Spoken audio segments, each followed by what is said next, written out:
কলকাতা থেকে ইউরোপ ট্যুরে এসে আজ এই বিশেষ পর্বে আমরা চলে এসেছি ফ্রান্সের রাজধানী প্যারিসে।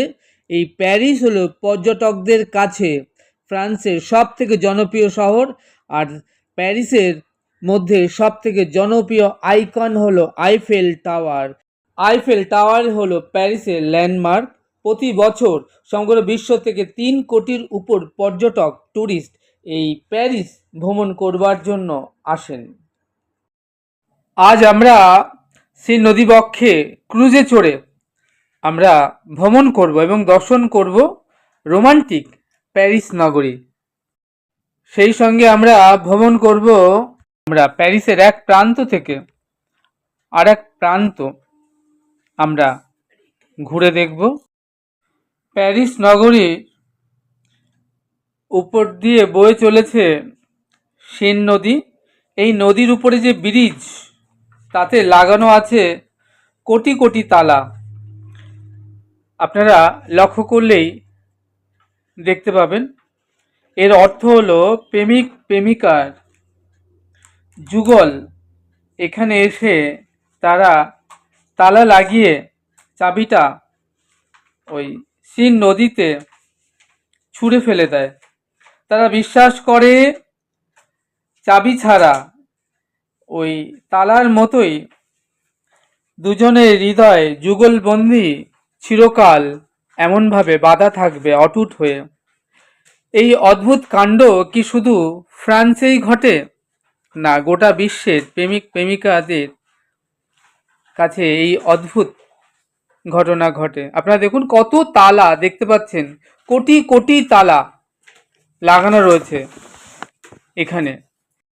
আপনারা এই ছোট্ট ভিডিওর মাধ্যমে দেখতে পাচ্ছেন যে যতদূর এই ব্রিজ চলে গিয়েছে এই সিন নদী, ততদূর শুধু তালা আর তালা লাগানোই রয়েছে। কয়েক কোটি তালা হবে। এই অদ্ভুত কাণ্ড কিন্তু শুধু ফ্রান্সেই ঘটে না।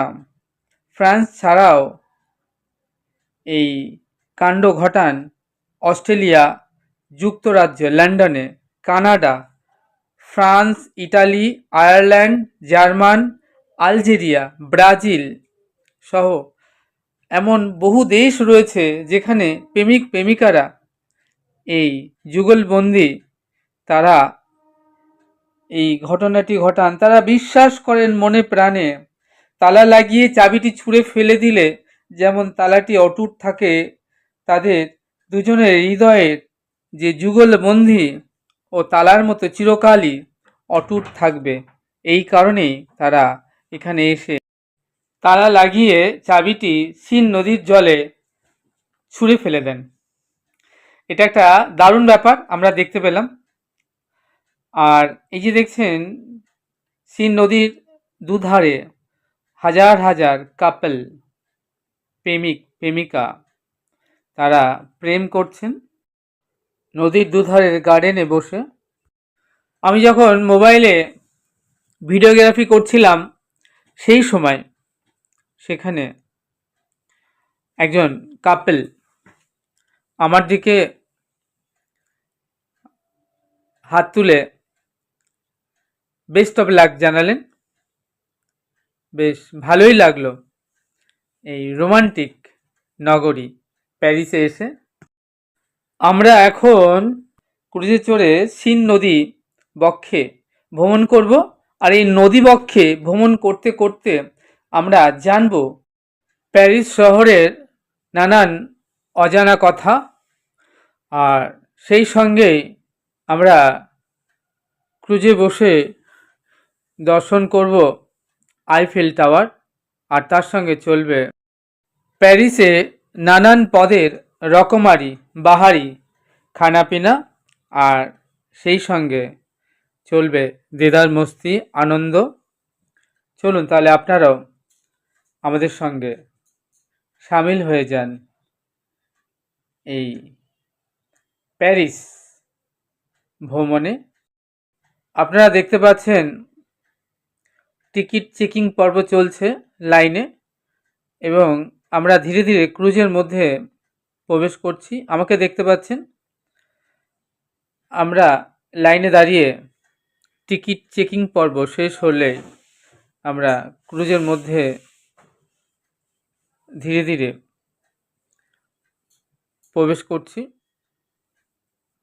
আমাদের সাথে রয়েছেন আমাদের সহপাঠী টিম, রয়েছেন লোকাল গাইড ম্যাম, আরও অন্যান্য ফরেনের বিদেশি পর্যটক।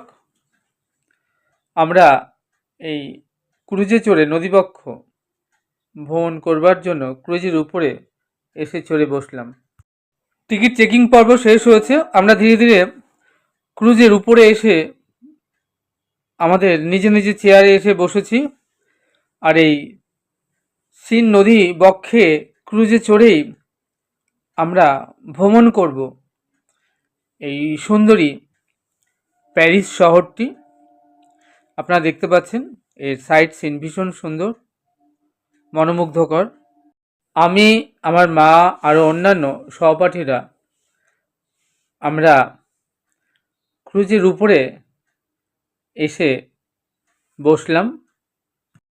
লোকাল গাইড ম্যাম আমাদেরকে জানালেন যে প্যারিসে কেউ এলে শুধু আইফেল টাওয়ারই নয়, বাস্তিল দুর্গ, প্যারিস গেট, প্যারিসের সবচেয়ে বড় ডিপার্টমেন্টাল স্টোর গ্যালারি লাফায়েত, ডায়না সাট, মোলারুস নাইট ক্লাব, গিমে জাদুঘর, আর্টশপ, টয়েন্ট গ্যালারি লাফায়েত, রয়েছে এনভারস এ মোমার্থ পার্লামেন্ট হাউস, লাভুর জাদুঘর, প্রেসিডেন্টের বাসভবন, এলিজি প্যালেস, নটর ডেম গির্জা, কনকর্ড টাওয়ার, নেপোলিয়ান টুম।